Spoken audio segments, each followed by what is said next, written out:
دیوونه،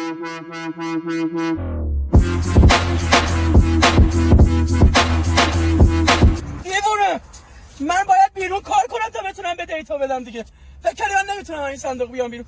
کابوتت هم تعویضه بدبخت. خب بلدم سیم قرمز که اصلا نباید بریم سمتش. این سیمه رو درت باک خاک تا سرت کن. اینه الان میزنم این باز میشه میام تو. برای چی کار میکنه یه سیم؟ اینه مخلص آقا مجید. این آقا مجید خودش هم نیست تو ماشین، ماشینش به ما لط داد. برادر خاک تو سرت کن. یه سیم دیگه باید باشه. اینجاست. اینه خودشه.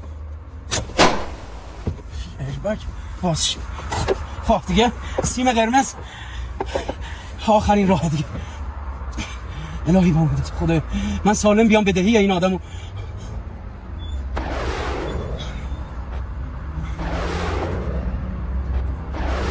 نویس خاک تو سر. صندوق اصلا بسته نشده. پرایده این سیم قرمزه خیلی ذهنمو مشغول کرد.